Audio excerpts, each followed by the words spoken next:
Good afternoon, everyone. This is Dan Nate, the president of the Del Webb Sweetgrass HOA, and I'd like to welcome you to our 2025 annual meeting.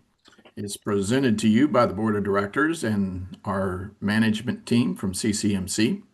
And I'd just like to preface just a little bit that this is indeed an annual meeting, not a regular meeting. We won't be voting on anything. We won't be doing any business as such. This is really meant to just be a year in review and maybe a little look forward to what we see coming down the pike for next year. So the first thing I'd like to do is call this meeting to order at 4 o'clock p.m. on January the 29th. And normally we would reach out to Bobby, but Bobby is in Jamaica where it's 84 degrees outside. So we'll ask our fill-in secretary, Kathy, do we have a quorum? We do.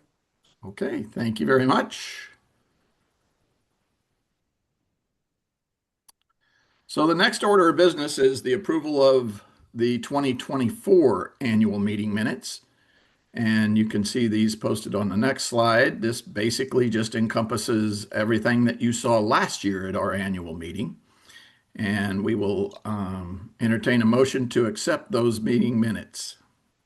I make a motion that we accept the 2024 meeting minutes as presented. I second that motion, and these will be posted online where you can see them. Okay, all in favor of accepting the minutes? Aye. Aye. All opposed? Motion passes and the meeting minutes are accepted. Okay, so first of all, we'd like to welcome all of you and thank you for taking the time to join us to go through this. I do want to say that this entire presentation and video will be online starting probably tomorrow. It's a somewhat longer video than our regular meetings, so the load time into YouTube is considerably longer, but we will have a link to it in the breeze tomorrow afternoon. And you can just tell folks to start looking for it sometime, probably tomorrow afternoon, but we'll be starting the upload process today, but it takes about 24 hours. And now I'd just like to introduce everyone, if you don't know them, our board of directors. First of all, I am Dan Nath. I am the spokesperson for the board.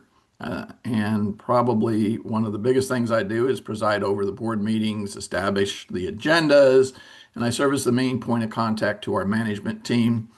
I have the signature authorization for the community, and I set the association goals, assign committees and liaisons. And I also personally serve as the liaison to the safety committee. Next is the vice president, which is Jim Troublefield, and I can't say enough about him, how he has filled in for me during my surgical hiatus here over the last month. Jim that's one of his responsibilities is to stand in for me when I'm not available and run the meetings and just keep everything running smoothly. Jim also serves as the Health and Wellness Committee liaison as well as the ARC committee liaison. That's the Architectural and Review Committee liaison. Next, we have our treasurer, and like most organizations, the treasurer oversees the association's finances, association or company's finances, and basically just make sure that our money is where it's supposed to be, project the next yearly budget, present it to us, and make sure that our reserves are appropriate. And Larry serves, as you might expect, as the liaison to the Finance Committee. And he also serves as the liaison to community operations, which means that he assists with quotes and challenging larger projects in maintaining the lake house operations. Next, we have our missing Bobby Morrison, again in Jamaica enjoying herself. She's responsible for all the official notes and minutes of the board meeting, making certain everything gets filed and signs the documents as requested by the board president. And Bobby serves as the liaison to the social committee. And then finally, we have Kathy Windsor. And if you haven't seen Kathy, you just haven't been in about. As the director at large, and I served in this position previously, it's really probably one of the most fun positions because you get to do all kinds of special projects and things that you want to do. And Kathy stepped up and said that she was going to do our FAST initiative. And I just can't say enough about the job she's done and the incredible response you all have given. But it was a huge task and a very, very heavy lift. And I think Kathy probably gave close to 100 presentations over the last 60 days. And we certainly appreciate her efforts.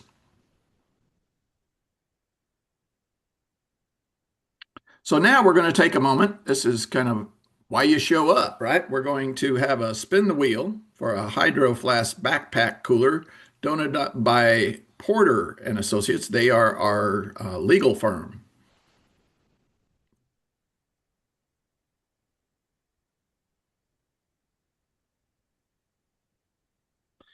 And the winner is 3018 Capote Peak Way. So if you live there or know the person that lives there, tell them to come up to the lake house and claim their prize. So now I'm going to lean on Kelly. Kelly is our community manager, which basically means that she is the first point of contact for the board, and it is her responsibility to manage it. I've told quite a few folks, and I'd like everyone to kind of think of it this way, that most cities have a mayor, which typically would be the equivalent of the president of the board, and then they have a city council, which are all the other board members.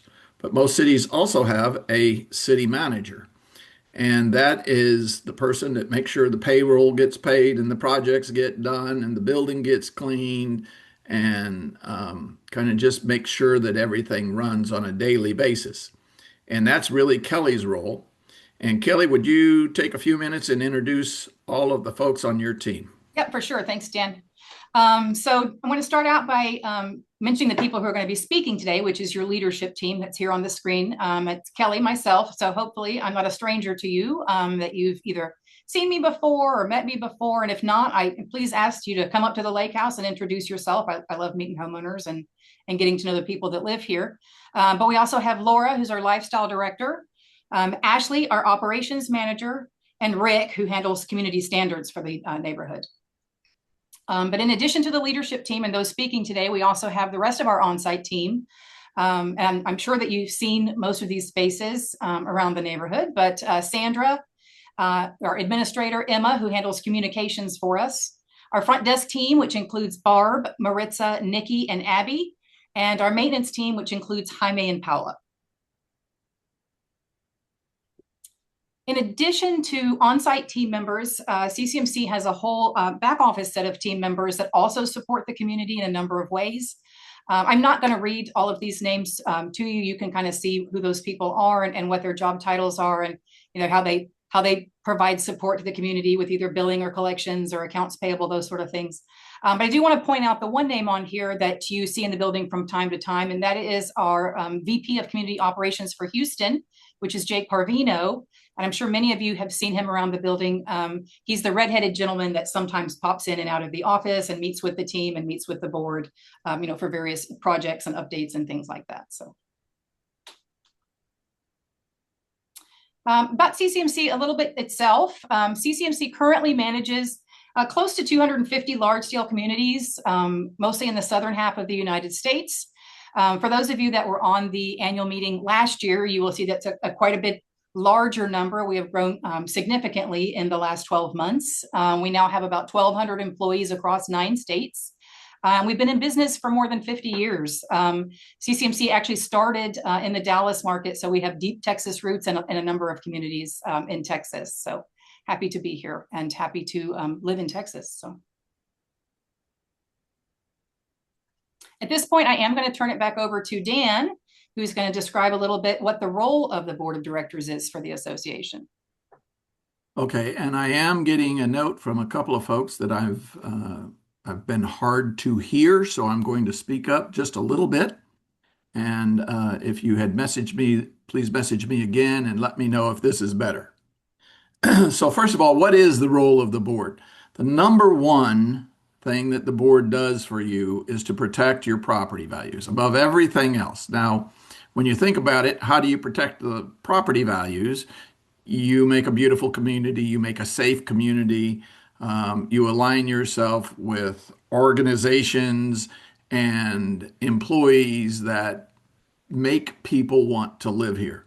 We have been very successful with that over the years. At the town hall meeting that's coming up on February 12th, I'll be going over what happened with the real estate activity over the last year, but on the whole, it was very, very positive. We sold 88 homes here last year, which is right in line with previous years. And although homes are making a little bit longer to sell, they are moving very well and the prices are very strong.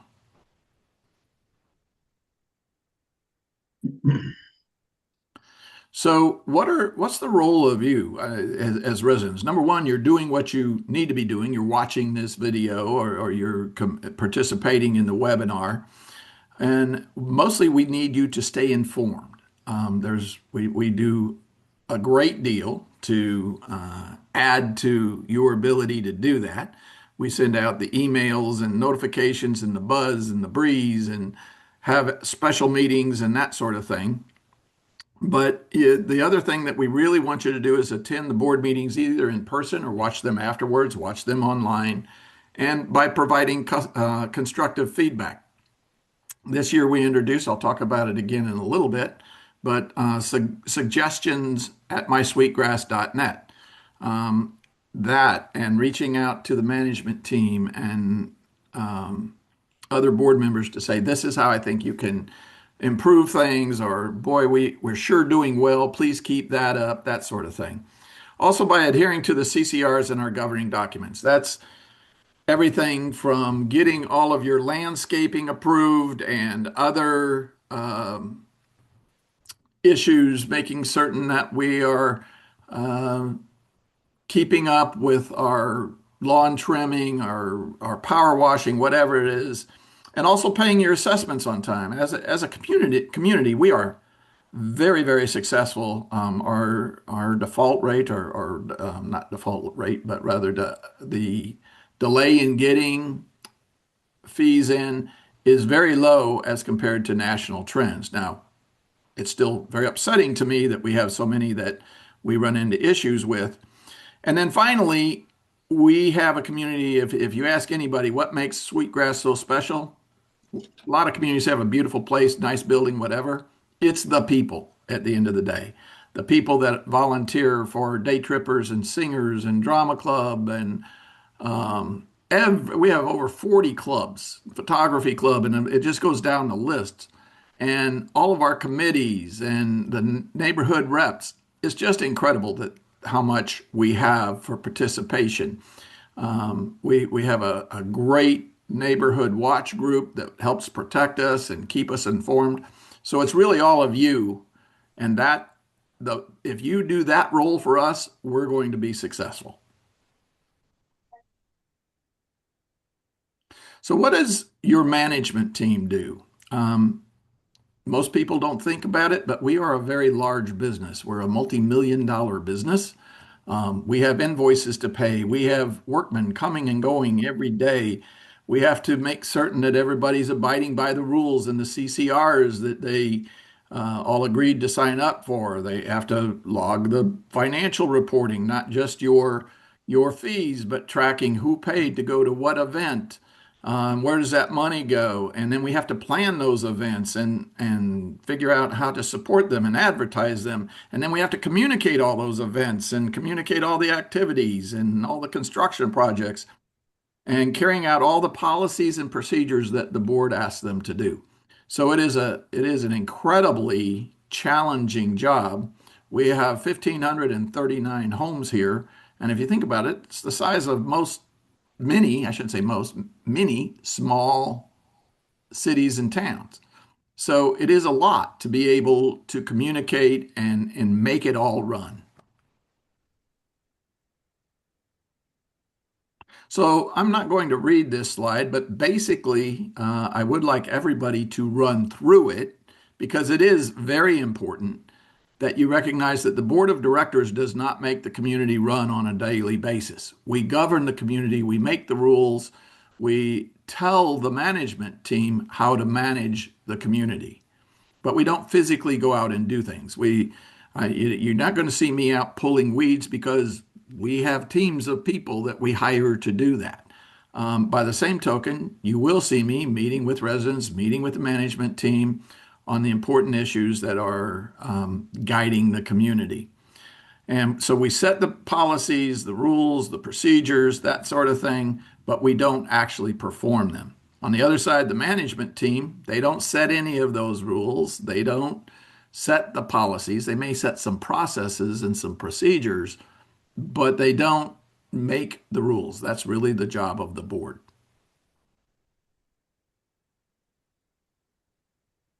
And now it's time to spin the wheel for a Weber barbecue grill.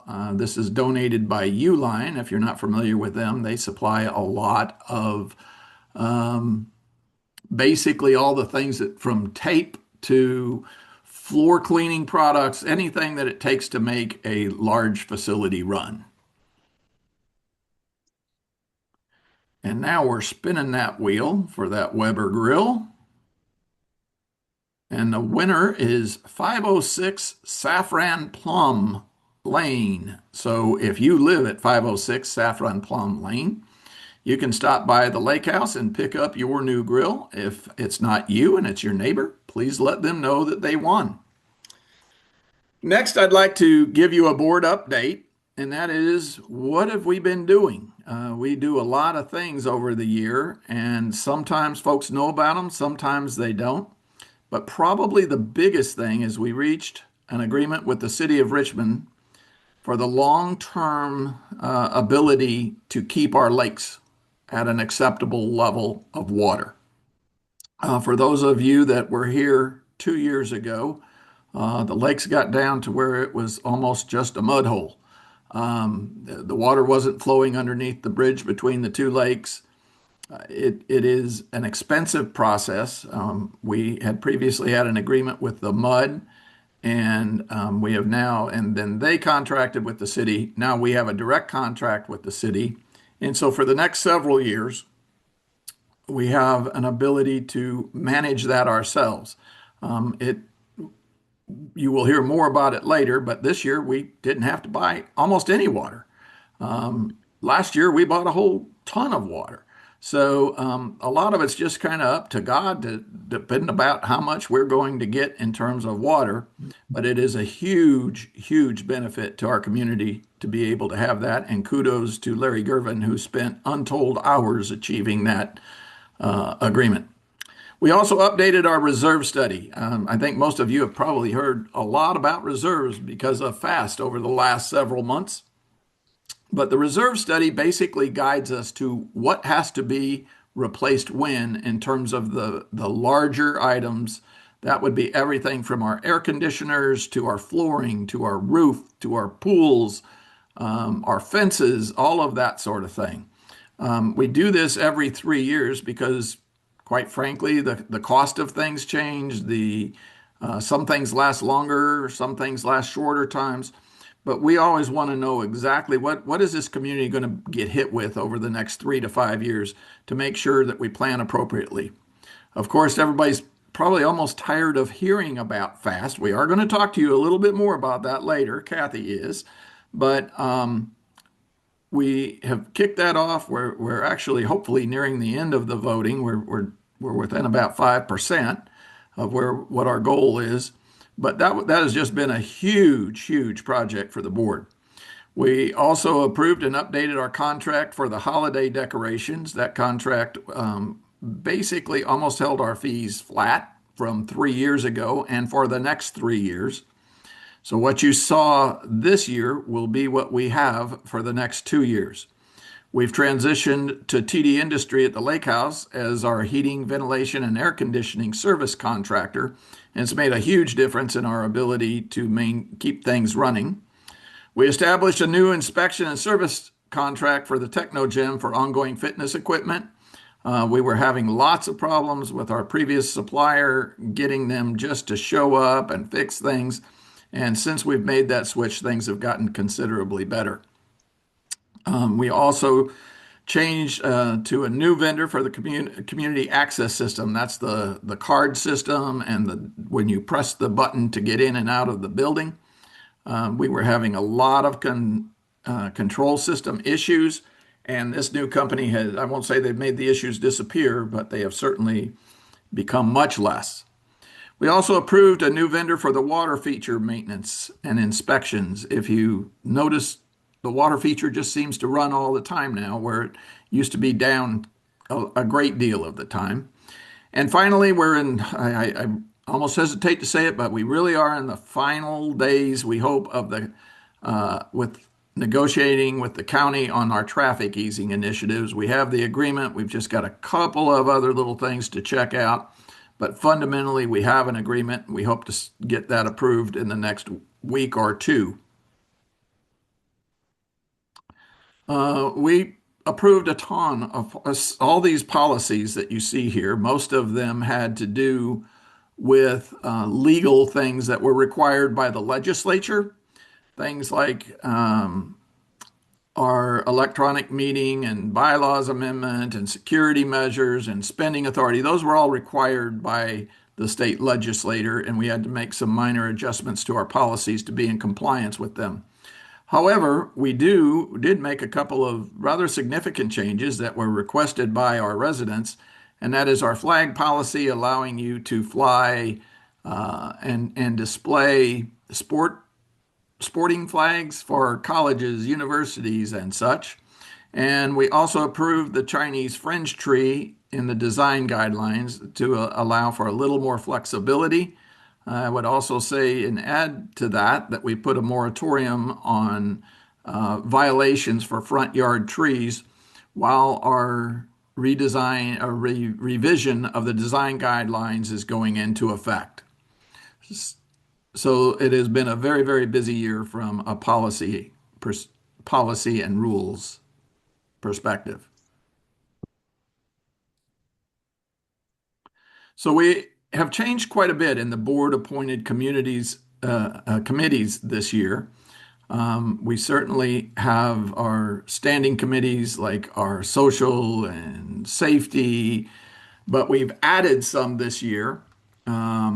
We have added some ad hoc committees. And the reason for that is we have some significant initiatives that we want not just resident input, but particularly expertise that resides within our community to give us assistance in getting really the best outcomes that we can possibly hope for our fast outreach, which has done just a great job. Also, the design and review of our design guidelines for our yards and homes. That will be a huge initiative. Jim and this committee will be guiding that. That will be kicking off here probably within the next week or two, and will be probably a 4 to 6 month effort.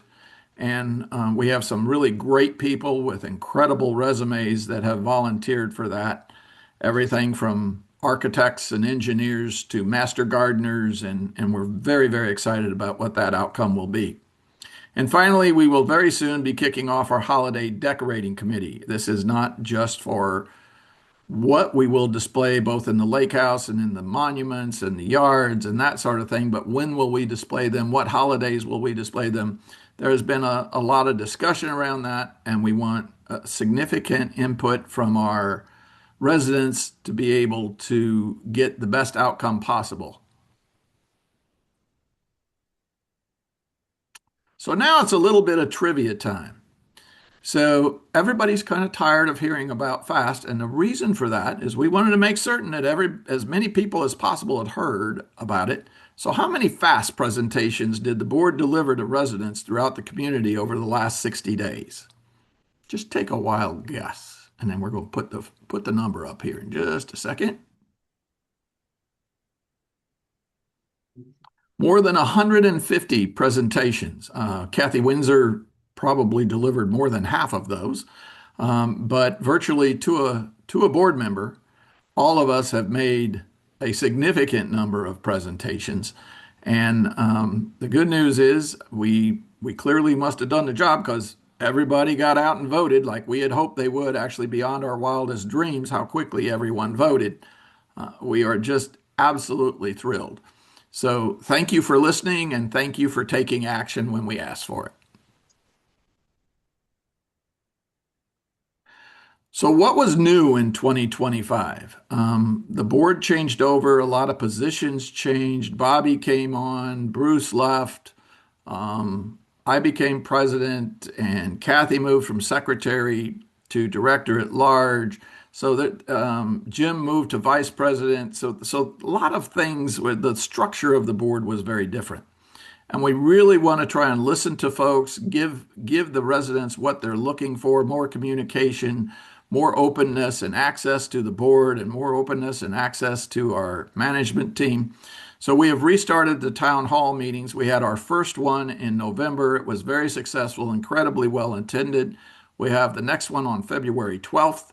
We hope you'll all show up for that. It's a time where we just kind of tell you what we did the last 3 months, what we're doing the next 3 months, and here's some highlight of other things. We'll also be talking about the sales at that point and how many homes sold and what price did they come in at.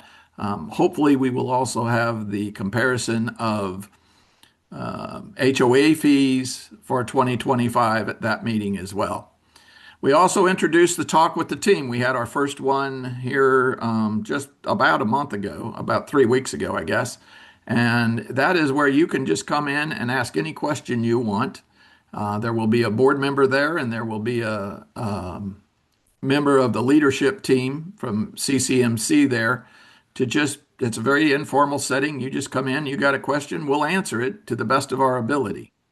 We also established a suggestions@mysweetgrass.net.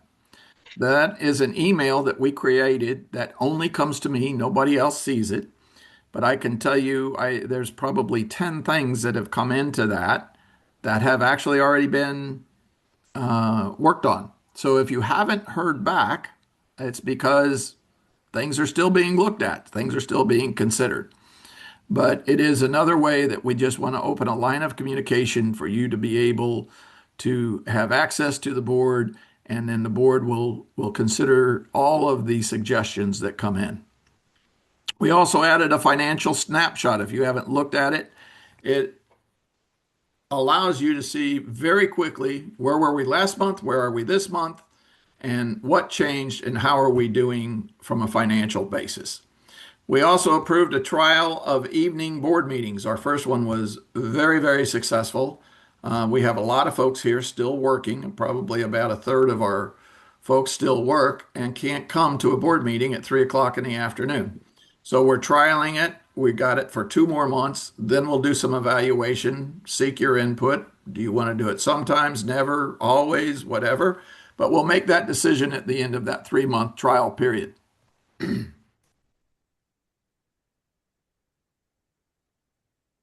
So next, we'd like to talk about each of the committees. These are board-appointed committees with board-appointed liaisons. And the first of those committees is the ARC committee. And Jim Troublefield is the liaison. And Jim, would you just explain what you do and who does it? Absolutely. First of all, welcome everyone. I'm glad you're here. For the ARC committee, I am the liaison, and the members are Steve Williams, Rick, Tracy, Sue, and Elena. And these group of people are very dedicated. And every time that there is a request submitted, Rick is the one that overviews that and guides that a little bit. And we approve or deny the modifications based on the guidelines that are established by the association. These guidelines are going to be updated. We believe that because of what you said, we want to be a board that listens to our community. And part of doing that is to listen to you guys and update these guidelines that we are all living under. But we are doing the best we can. It's a very busy committee. We meet twice a month for approximately an hour and a half. And we are indeed taking applications for the next couple of weeks. So I encourage you to apply. And we would be very interested in looking at your resume and interviewing you. Thank you.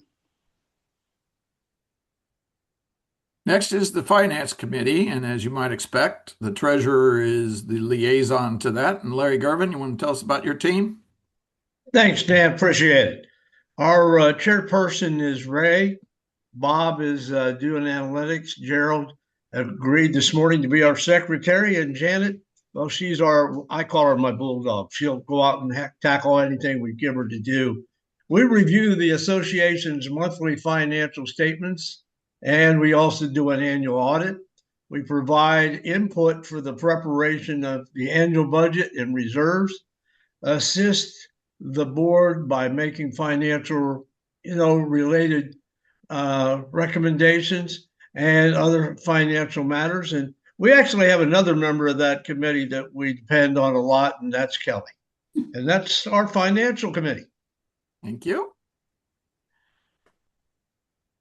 And next we have the Social Committee. And again, Bobby is not here today, so she works very, very closely with Laura Chase, our Lifestyle Director. And Laura, would you just fill in for Bobby and talk a little bit about the Social Committee? Absolutely.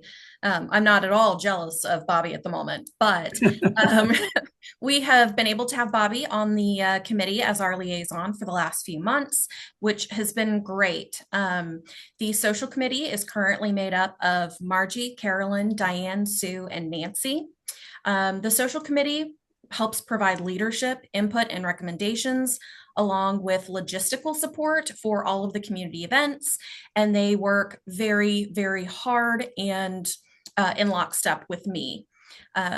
They assist in planning the HOA's yearly calendar, and they partner with local and area businesses to help secure sponsorships for all of our events so that we can keep our costs as low as possible for the homeowners. And next is the Health and Wellness Committee. We'll go back to Jim for that one. Yeah, the Health and Wellness Committee is very busy. We do have a full schedule of presentations between now and November. You'll hear more about that as time goes on. Sue Spar is our new chairperson, along with Frank, Maureen, Judy, and Ron. And we partner with local professionals to help develop suitable wellness programs and to obtain sponsorships for these initiatives. We are a board that listens to our community, and therefore we are adding a couple of classes to our fitness program, which you'll hear more about in our board meeting and our town hall. That concludes my report. Thanks, Jim. And I would like to point out that, there for a while, it was all you heard was, oh, we're cutting this class because there's not enough attendees, and boy, we're concerned about that class. So we are thrilled to tell you that there are some new classes coming, and we hope that you will attend the town hall and look out in the breeze and the buzz for those announcements.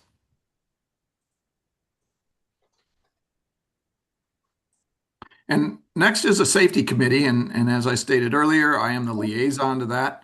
And Mary Ellen, Mary Jo, Lee, Bob, and Fred are just coming off of our incredibly successful Safety Expo. And if you missed it, you missed a lot. It was incredibly well attended, incredibly well serviced by our emergency management folks across the continuum of services from Fort Bend County, our supporters. It's still not too late to sign up for the curbs being painted by Sharpline, and you'll still get the discount on the base battery backup systems. But we didn't keep track because we just didn't have a mechanism to do that. But I would tell you there's somewhere between 300 and 400 people that came to that. It was just fabulous. The list of accomplishments from the safety committee just continues to go. They work at the direction of the board. When the board says, "Hey, can you do something?" they just tear into it. But everything from our cameras to the new pole going down the center of the pool and wrapping the parking bumpers so there's fluorescent at night. There's literally dozens of projects that have been recommended and accomplished by the board. We also work with the local area agencies and state-sponsored safety programs. We've been working with the county to work on our traffic initiatives, and we help promote new opportunities and enhance security measures across our community. Very soon, you'll be hearing a lot about take care, be aware. We have had some challenging near misses here in Del Webb, and we just want to make certain that we do everything we can to make sure folks are being careful, being aware, and taking care of themselves. Just a super group of people that do a ton of work.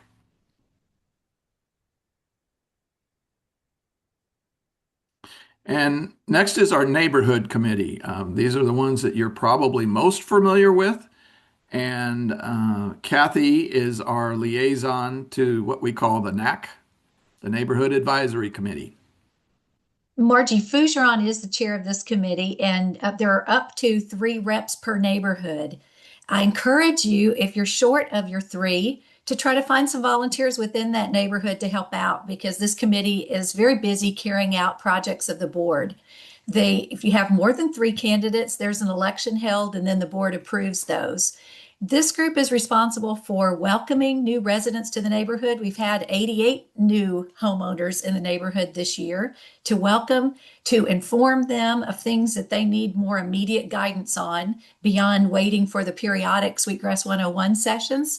And we need these people to be engaged immediately in their community. The sooner they get involved in things, the more active they'll be in our neighborhood.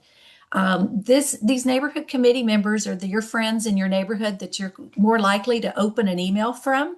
So we rely on the neighborhood committee to redistribute information often that we share that we know might not be accessed by everyone in the breeze or the buzz, etc.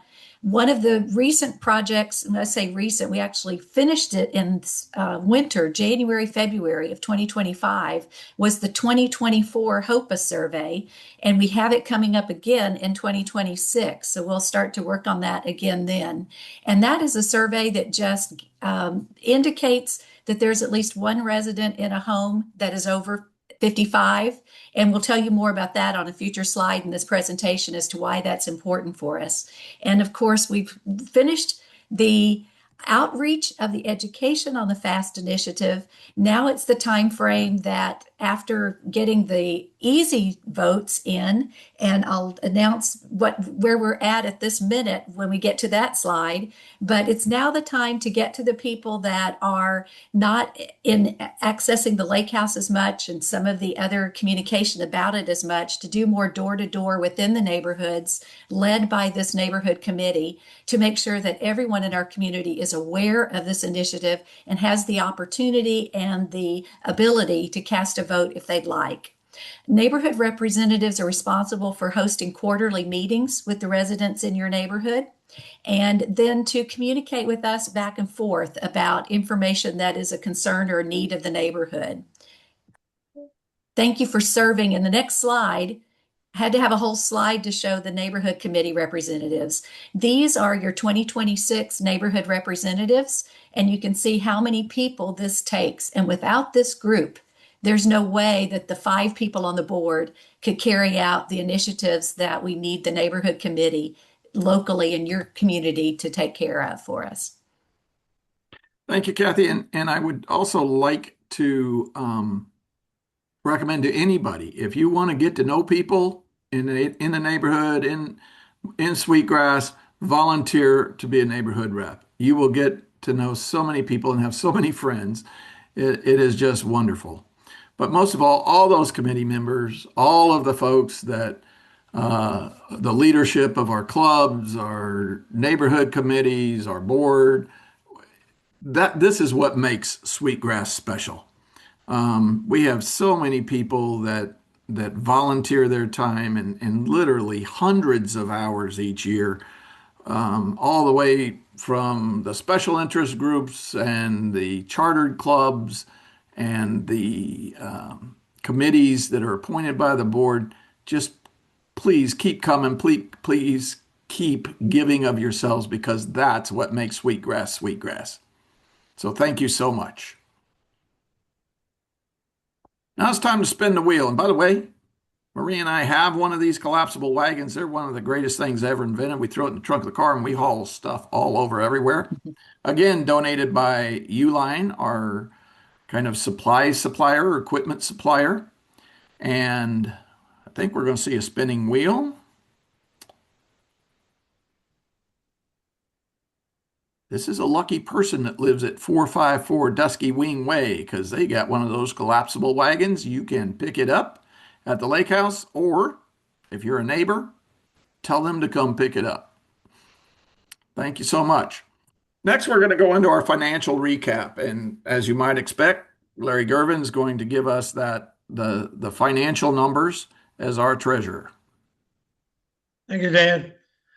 The financial summary as of December 31st, our operating balance was a little over $850,000.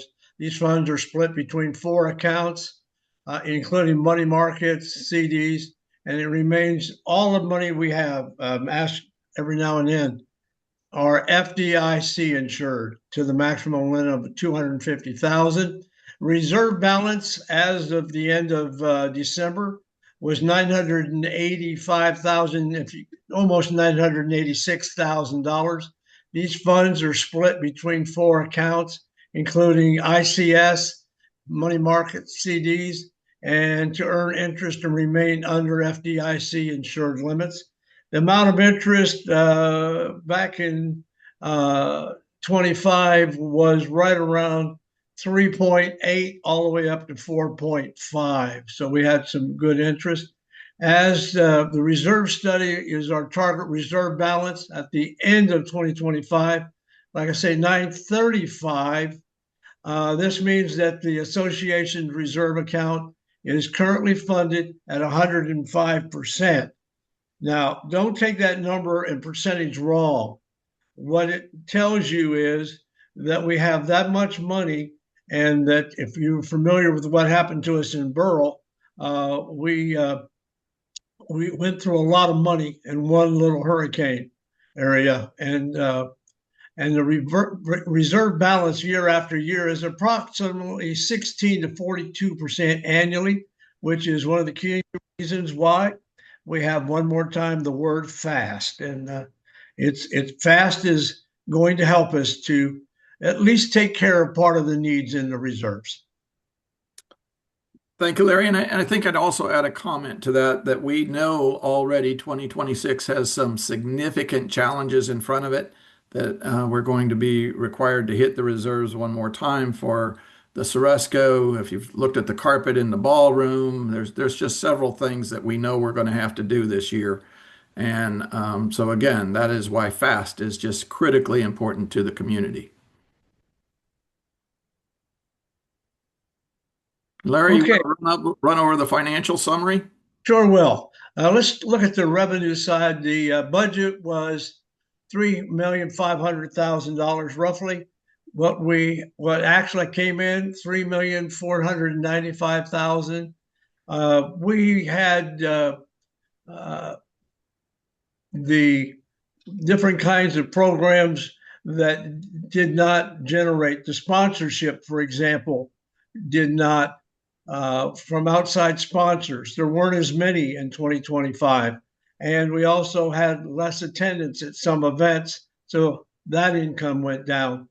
If we look down to total operating expense at the bottom, a while ago we said, like I believe it was Dan said, that we're like a business. Well, we're a good size small business when you have $3 million budget. It's there. one of the things that you look at, we were sure we were a little there under, but there was a big savings that's not reflected here. And Dan mentioned it a while ago. That is the $280,000 we served by not having to buy water to put into the lakes.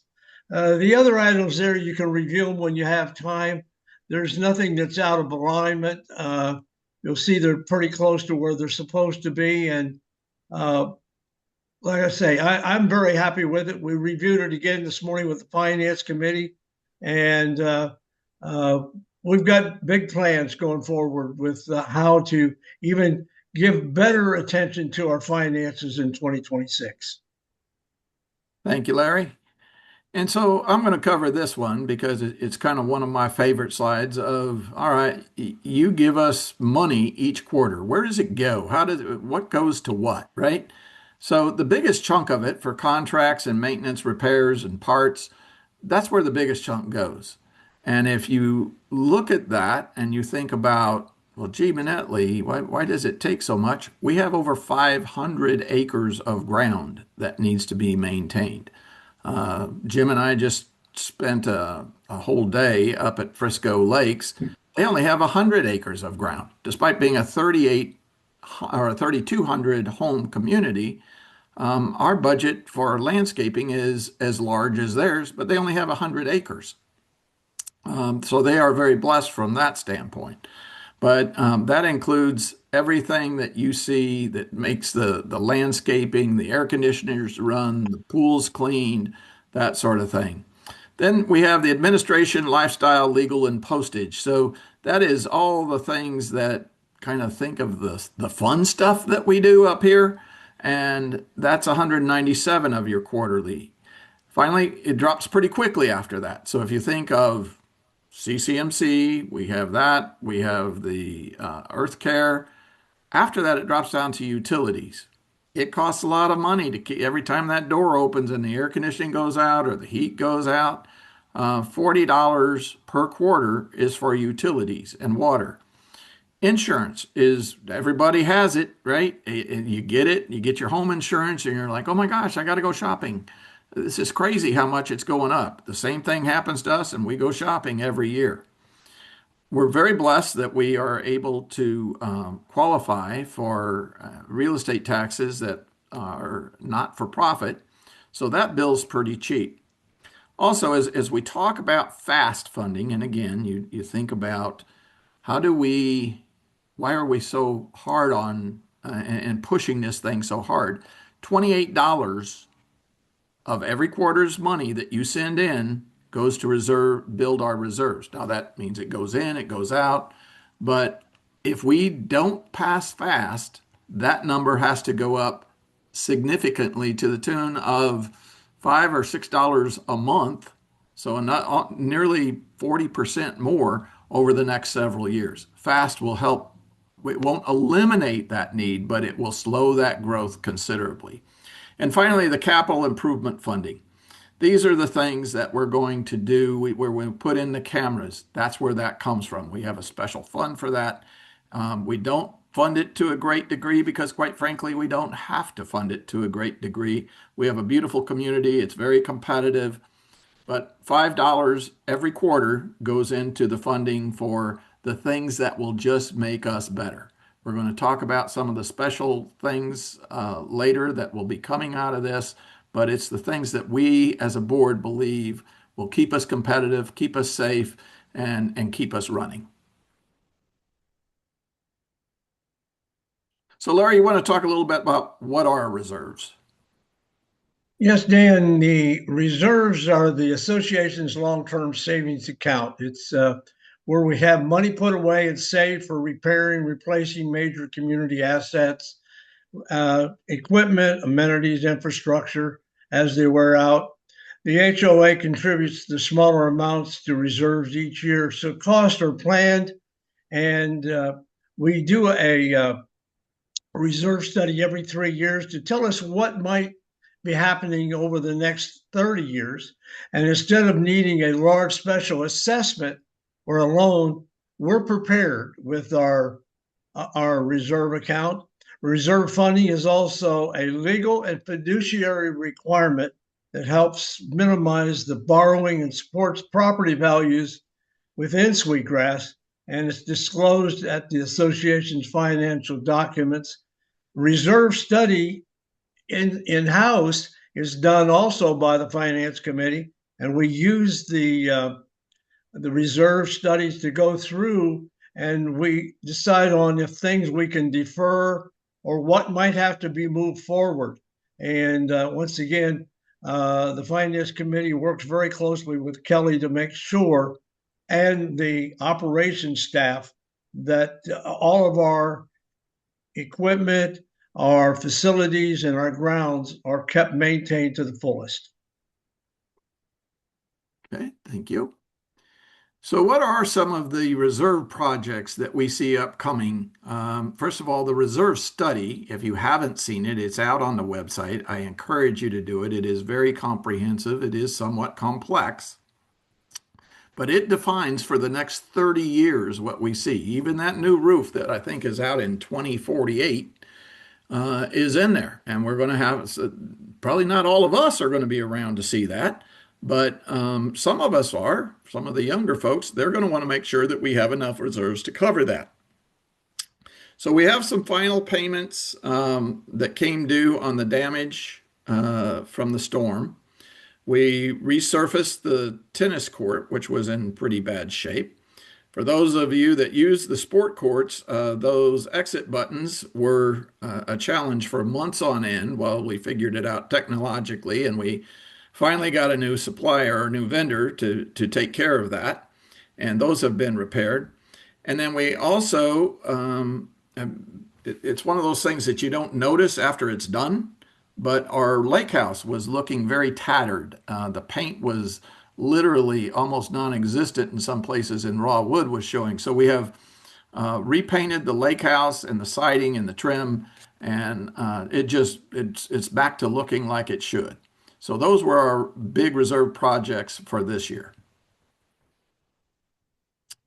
So what did our updated reserve study? So you have the reserve study. It's our long-term planning study. But again, why is it so important? So that we can protect the values of not just the lake house, but it's how the community is perceived because the lake house is there. So how does it benefit you? If the community's appearance is good, that supports everybody wanting to live here. And quite frankly, it reduces the likelihood of unexpected special assessments. I can tell you, I know Larry has dealt with it, and Kelly gets questioned about it. When people are looking here, they want to know, hey, what's your reserve look like? Or do you have a plan? Have there been any special assessments? And we are very, very pleased to say Sweetgrass has never had a special assessment. We will fight that to the bitter end to never have that. The day may come, but our ability to plan and update that reserve study is what allows us to avoid that. And even though we got hit pretty hard with Beryl, we're going to survive. We're going to need fast to do it, but we are going to survive without having any special assessments.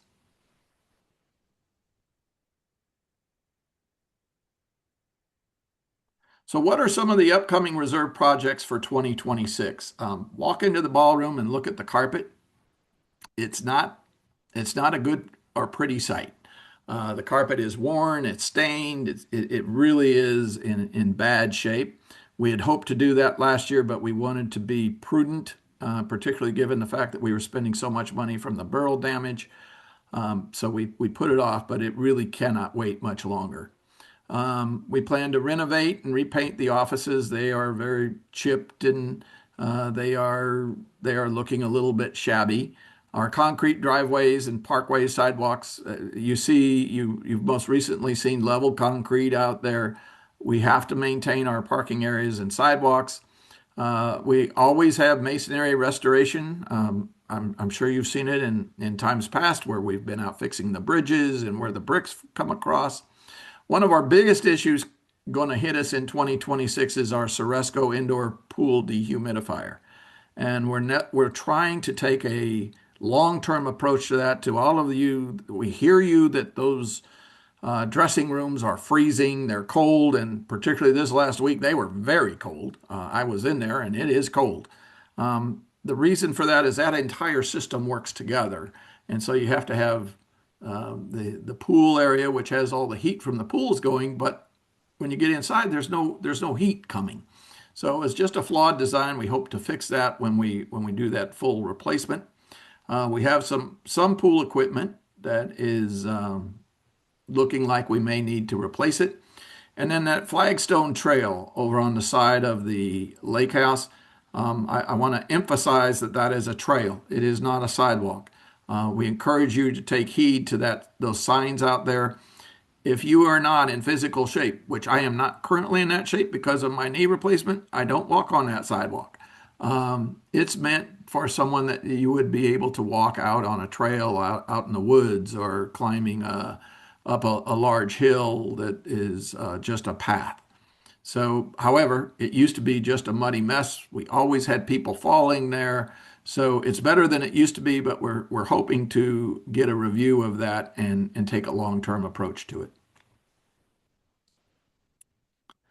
And everybody's favorite subject is fast. We're closing in, and we're going to let our fast lady, or just again, I can't say enough about the job that Kathy Windsor has done. Our community owes her a big debt of gratitude. So bring us up to speed, Kathy. Well, I am excited. Kelly moved that thermometer up to 75.5 at 2 p.m. and at 3:30 p.m. we were at 77.3. So I think some door knocking happened between 2 and 3:30 today, and we're very excited. That means we need 1,032 votes that are yes. We now have 1,180 votes. So I feel pretty confident from feedback we've gotten that we're probably already there. But we are going to continue to make sure that every resident is aware of this. They have the right to cast a vote, and we need to make sure they have the ability to and the information. But we will remove those signs along Delwood Boulevard, Sweetgrass Circle, and in the neighborhoods when we hit 80. And that's entirely possible by the end of next week. So thank you to everyone who has assisted anyone else in understanding and in casting their vote. We will assure we're trying to do what's best for all of us as homeowners. And this is a big step in that direction, and just making sure they understand it's in their favor. It's not something that's just for the HOA as an association and the board. It's to protect every one of us as homeowners. So thank you. And Kathy, I want to update everybody. I heard today, and I don't have this confirmed yet, but I believe it to be true, that the new Del Webb Rye Hill will have 1 year's assessment as their initial contribution fee. So it will virtually mirror ours, which kind of complements what we have been saying is where the market is at today. Earlier, I mentioned capital improvement. So what are some of the things that we've done with capital improvement money and things we're considering doing? These are projects that we do that add to the communities, either through safety, leisure activities, infrastructure, whatever that might be. It could be adding new amenities. It could be adding equipment. The cameras is probably the best example. As far as I know, we were the only amenity center that was our size that did not have cameras. Jim and I, as I stated, we spent the day up in Dallas at Frisco Lakes. They're actually replacing their cameras up there after 15 years. They had cameras when they opened. How we didn't get them, I don't know.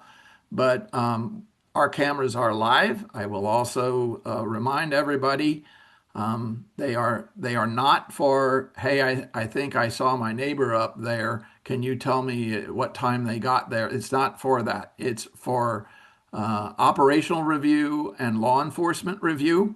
With that said, the only place where we have sound is at the front desk.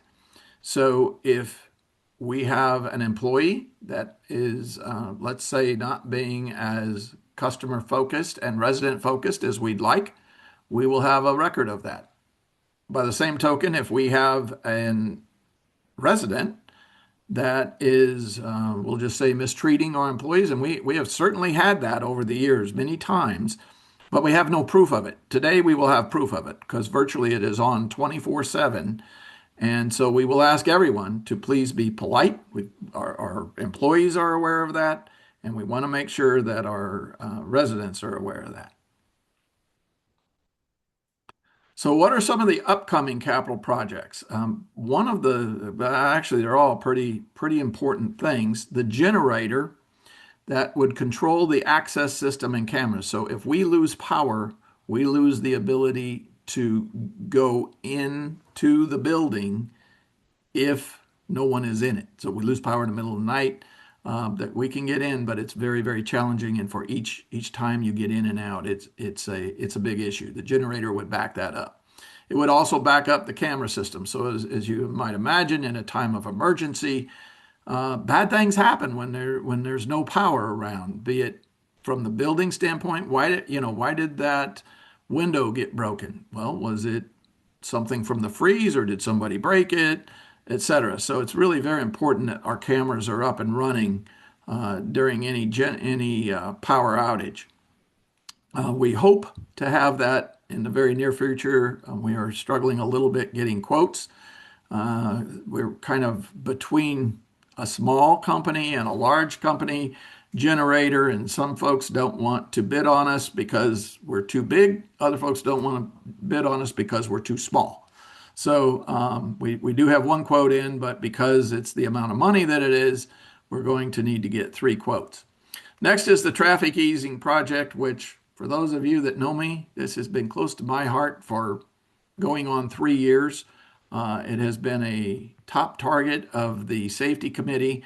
And as I mentioned earlier, we have a final agreement proposed to us by the city. We're just documenting a couple final things, dot an I and cross a T, and we should be good to go.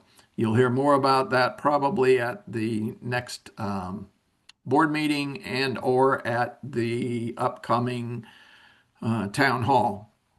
Finally, when the facility was built, they did not cover our outdoor pool equipment, and it is wearing out, and has worn out, I should say. We've had to replace some pumps and things simply because they get baked in the summer heat. There is no cover over them. They get rained on, the heat comes in, the cold comes in. So we're looking at what is the best way to protect that outdoor pool equipment. We're not sure, but we believe that covering it, so it's not something that you're going to see happen in the next 2 months, but it is something that we're looking to protect our equipment over the long term. They're just under consideration for now, but we hope to move forward with them in the relatively near future. And time to spin the wheel. This time it's from CCMC, and you get a $100 gift card to the local business of your choice. And we're going to spin that wheel. And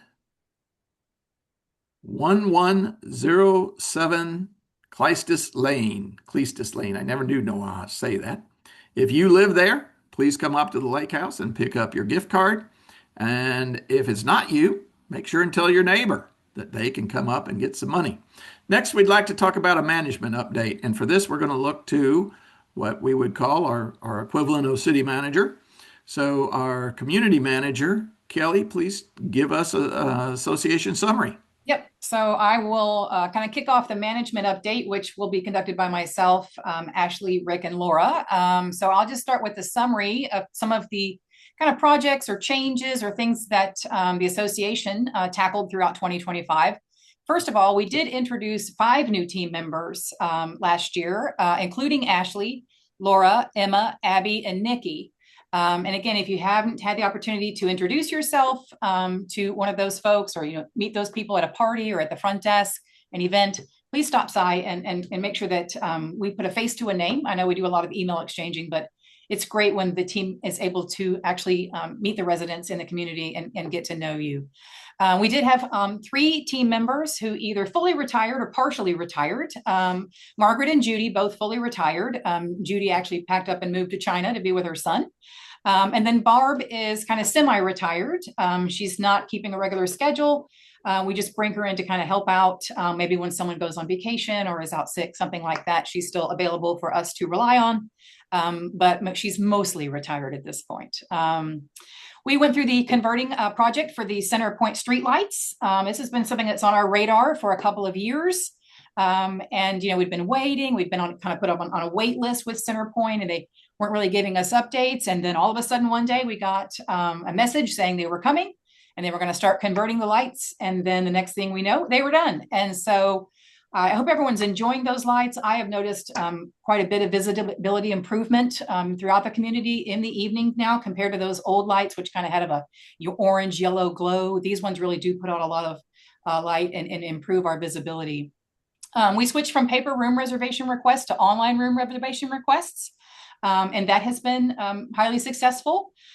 We get the requests in faster. We can respond back to them faster. Now, no system is perfect when it comes to, room requests. We have some complicated requests here with either multi-day events or I need a portion of the ballroom, but not the whole ballroom, things like that. And so, sometimes it would still be better to make an appointment, stop in and talk about your request. But for 95% of all of our room reservation requests, that has been highly successful and really improved our turnaround time for those room reservations.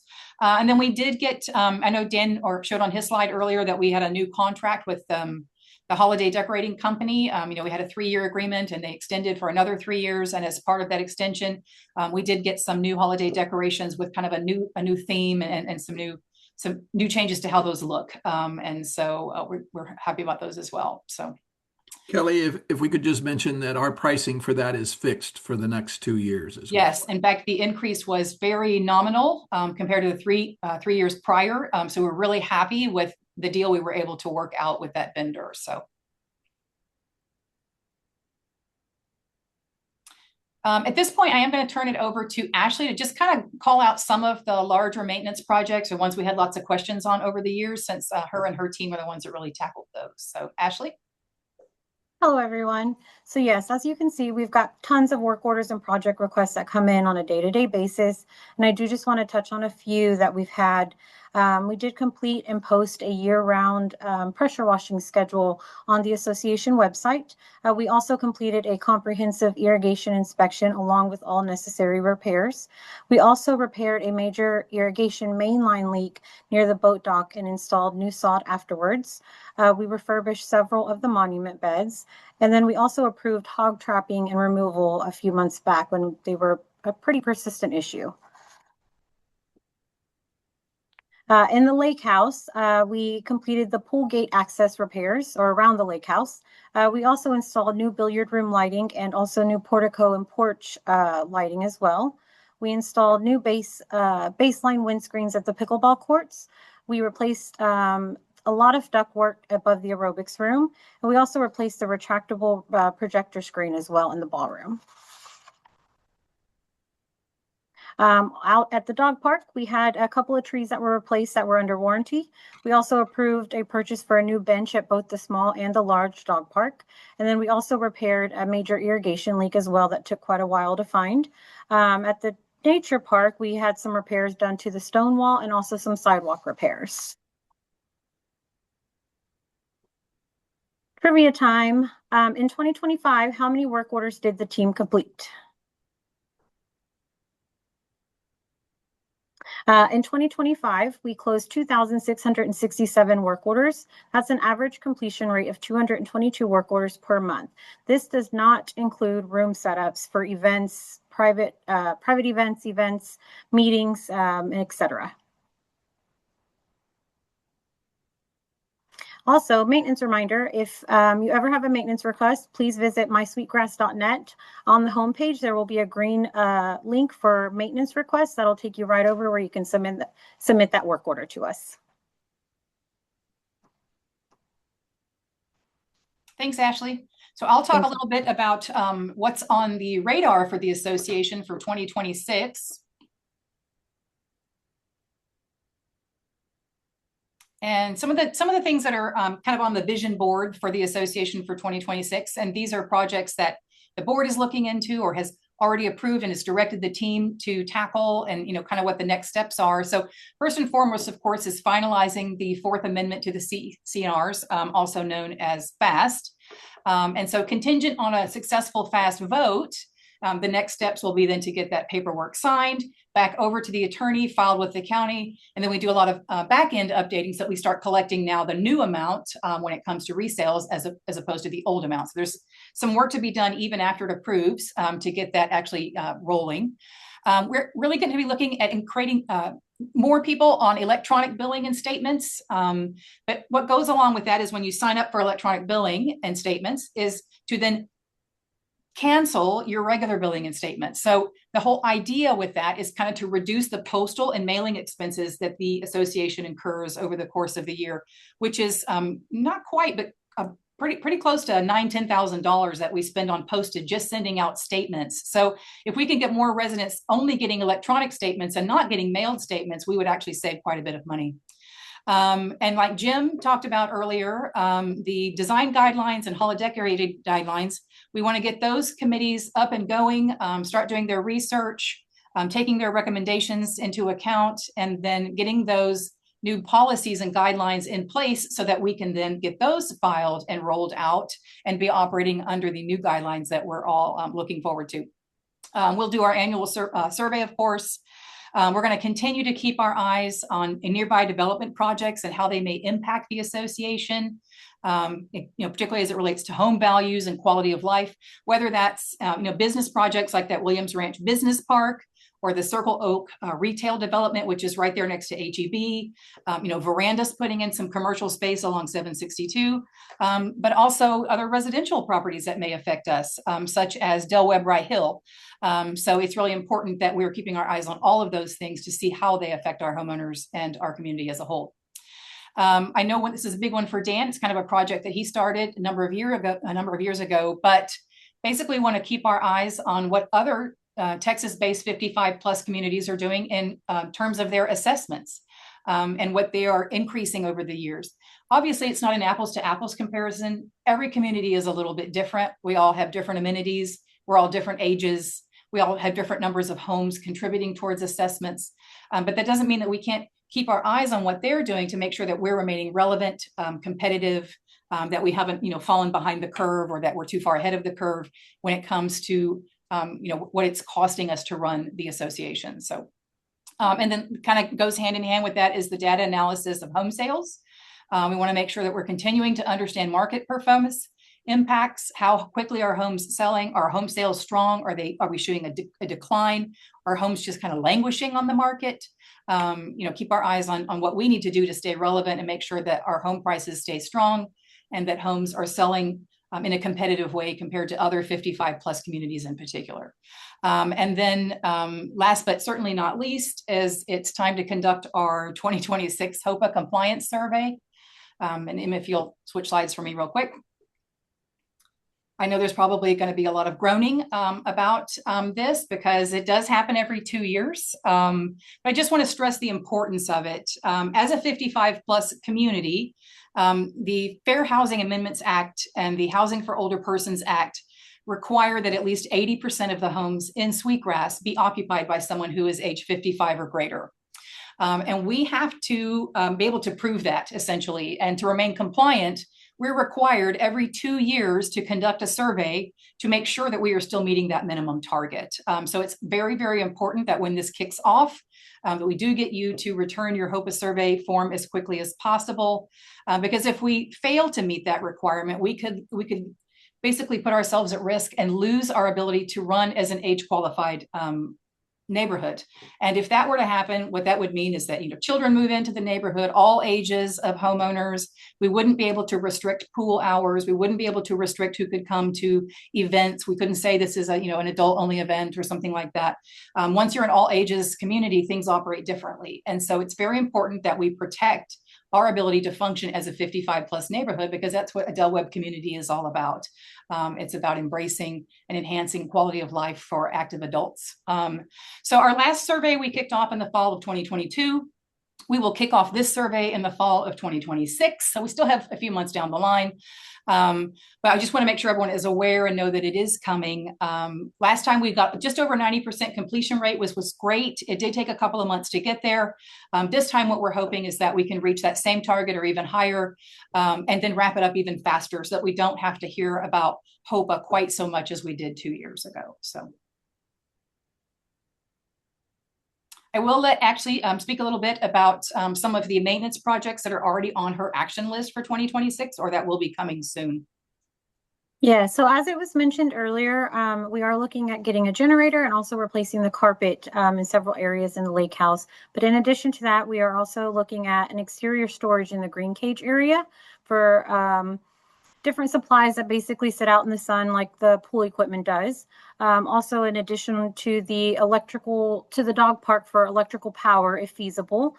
We are also reviewing and hoping to refurbish several of the landscaping beds as needed, and evaluating the large trees for trimming as well.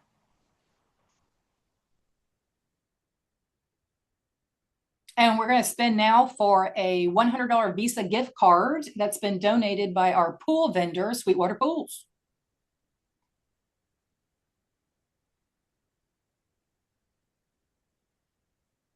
And looks like the winner is at 519 Texas Star Drive. You can come to Lake House to pick up your gift card, but please not until after the meeting's over. So. At this point, I'm going to turn it over to Rick, who is our compliance director, to give you guys a bit of an update on community standards in 2025. Rick? Good afternoon, everybody.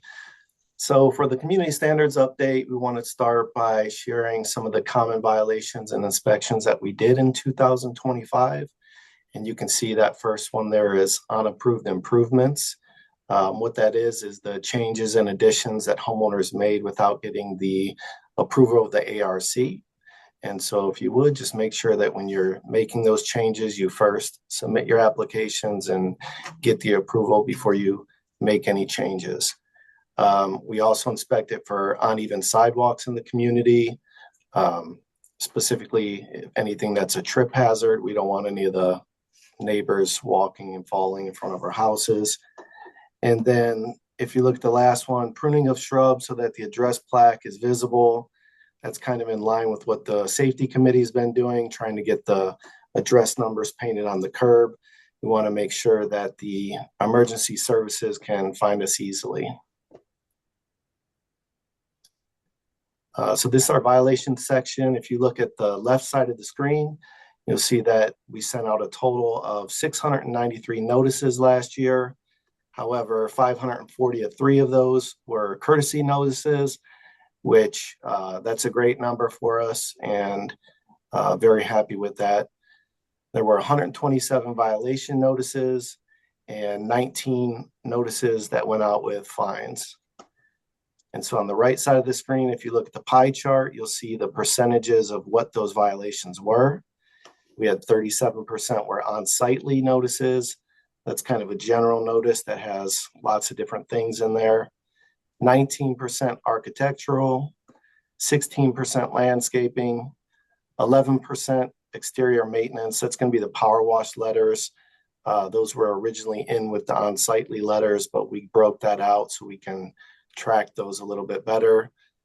9% rubbish and debris, and 8% were just miscellaneous other letters like animals and pets, nuisance, all kinds of different things in there.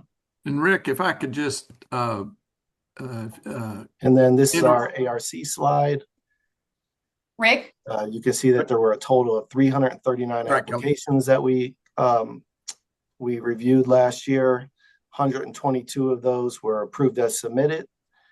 59 were approved with conditions. Example of that would be if you submitted a landscape application and possibly you had a tree in an easement, the ARC required you to move that tree out of the easement, or maybe they required your shrubs to have a 3-foot clearance around your utility boxes, some kind of condition to get the approval. We did have 9 applications that were declined, and we had 149 streamlined approvals. Also on the streamlined application, we did add the battery backup system, which is the base unit that we saw at the Safety Expo. And then also the Chinese fringe tree was added to replace the main front yard tree. On the right side, the bar graph, you'll see how many applications came in from 22 to 2025.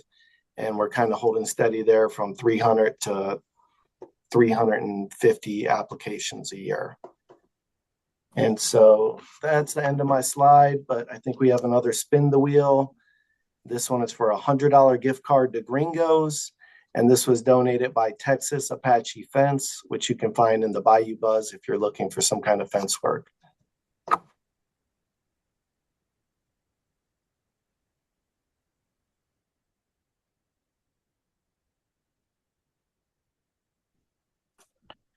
And the winner is? And the winner is 3914 Red Alder Way.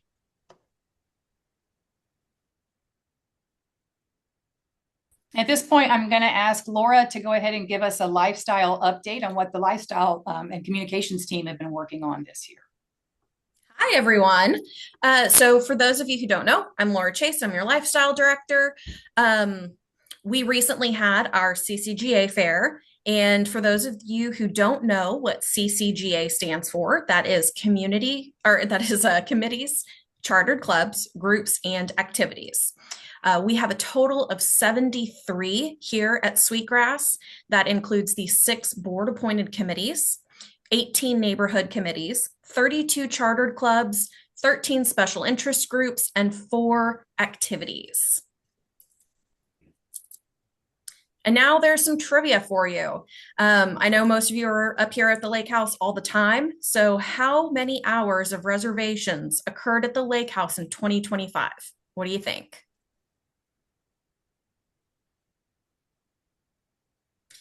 In 2025, we hosted 8,032 hours of reservation space at the lake house. That includes meetings, events, classes, activities, private rentals, all sorts of things. That does not include our dog park, though. So we had a few things down at the dog park. So there are even more numbers. We have a few updates and developments in the lifestyle area. One of which is the Happy Sad kiosk, which some of you have already seen at events. We will start having those at all of our events. It's a kiosk that's going to give you the opportunity to tell me if you loved the event, you liked the event, or if there was something that maybe I need to improve on. It gives me immediate feedback, which I love getting because I want to tailor all of our events to what you want. So when you see that, please don't just walk past. Go ahead and click what you think and let me know. Additionally, we have rolled out the Sign Up Genius for volunteer opportunities. We have started with the Chinese New Year planning and the mix and mingle. We've had great success with it so far. If you were previously part of the social committee or ever volunteered for them, your email address was given to me by the social committee so we could start getting you on board.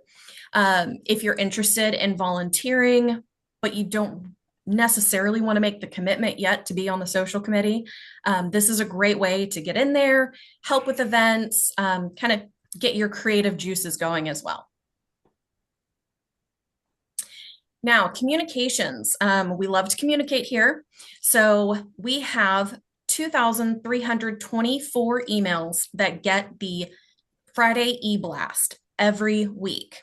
That also includes all of the other emails that we send out, from community updates to pop-up events, all sorts of things. So we have gained 192 subscribers over 2025 with a 69% click rate, which means, 69% opening rate, which means 69% of you are opening our emails, and 5% click rate, meaning that 5% of you have actually gone and clicked through and looked at different things that are linked in those emails. And we sent 163 emails total last year in 2025.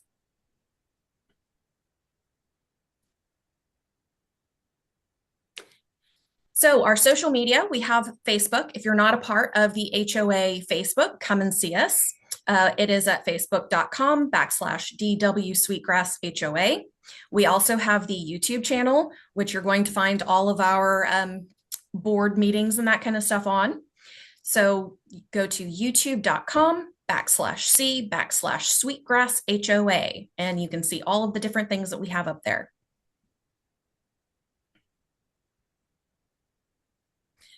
This is your Lifestyle at a Glance 2026 event calendar. This will be online on our website today. So you can take a look, see what interests you, and start making your calendar and plans for the year.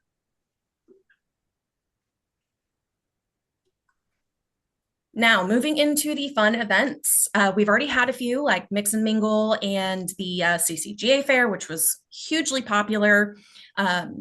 We are bringing in a few new things this year, like Lanterns and Luck, which is welcoming the Lunar New Year. It's the year of the horse. So come and hang out with us on February 21st.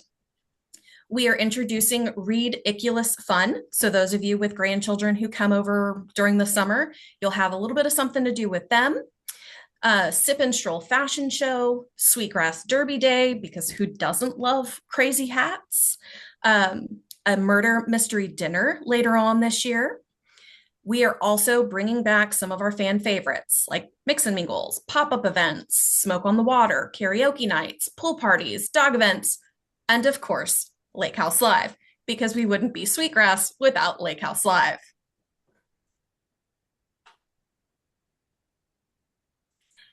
In 2026, we will continue with our wellness program.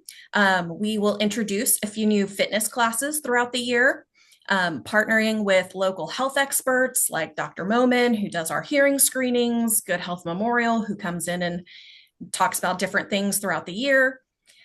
Resident testimonials, the Health and Wellness Committee is working on that diligently, and we'll have that, I believe, in March. Outdoor recreation and wellness activities. Basically, you come out and hang out outside, and we'll have all sorts of fun things for you to do. Active aging workshops, health screenings, community wellness challenges, vaccine clinics, and a lot more. And a special thank you to all of our community partners. We've got so many people who come up and help us out, whether it's sponsoring a room or sponsoring an event. They come out and provide snacks or drinks or financial support, and they really help make Sweetgrass Sweetgrass. All right, so I think this is our last spin the wheel. We are going to have one free platinum initial household pest control service by Gillen Pest Control. And let's see who our big winner for that one is going to be.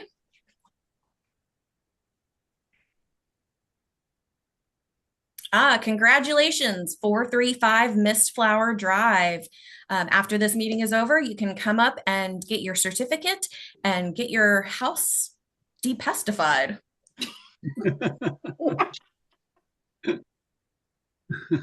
And Dan, we'll turn it back over to you now that the management update is complete. Well, thank you, Kelly, and I would be very remiss if I did not say thank you to not just Kelly, but her entire team. If you note your watch, we try to keep this right to an hour and a half every year. We are at 1 hour and 28 minutes.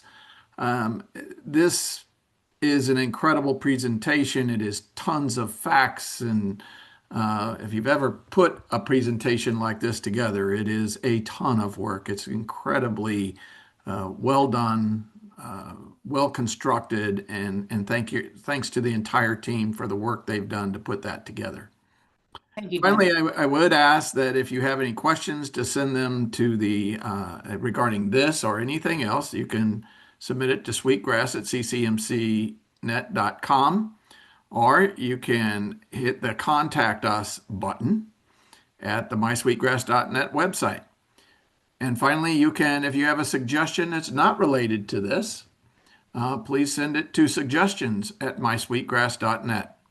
We thank you all for everything you do for our community. It is a very, very special place.